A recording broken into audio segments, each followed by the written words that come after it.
Hello, I'm Ray with A1 Welding, and I'm going to be going over some stuff that may cause some holes in your Mig Weld. Whenever my students first start out, they forget to cut on the gas sometimes, and this is what it makes it look like. The other mistake, they start welding with their stick out too long, and this is what it looks like. And then another mistake is your nozzle. Okay, your contact tip, which is right here. Make sure that is in the center of your nozzle, because if you're using one of these, when you're doing like that a lot, grabbing it a lot, and welding, you're bumping your nozzle. And a lot of times you might have a bump your nozzle, and it'll cause a gap, and your gas might escape out of that gap. So always make sure you push back, especially if you've got one of these slip-on nozzles. Okay, always check that. Always make it a habit. Another thing too, these holes right here, one of them might be clogged up. So always inspect that to make sure they're not clogged up, they're all opened up. Most of the time when you got to clean your nozzle, always clean that part. Always get your glove and just wipe it.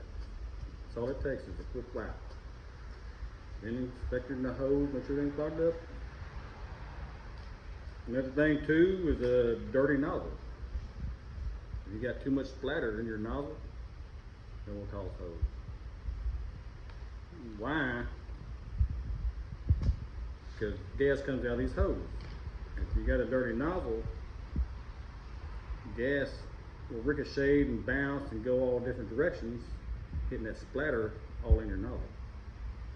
So if you got a good clean nozzle, that gas will go through it smoothly. You'll go get more gas on your puddle. Let's see, and then another one is wind. Especially Mig Welding outside, you might get a bunch of wind or something, and it'll blow your gas away. So most time if you feel wind or you get a breeze, just get your nozzle closer. But if it gets too bad, just wait till it dies down or something like that, and then go back welding again. That's the bad part about welding with the MIG outdoors. Okay, another thing is your stick out. You know, if you don't know how long your stick out should be, you know, that right there is way too much to start your weld. It's really going to cause holes in your weld. Use your MIG pliers. It's got kind of like a gauge on it. You can butt this side up here on your MIG pliers. Not this side, but this side.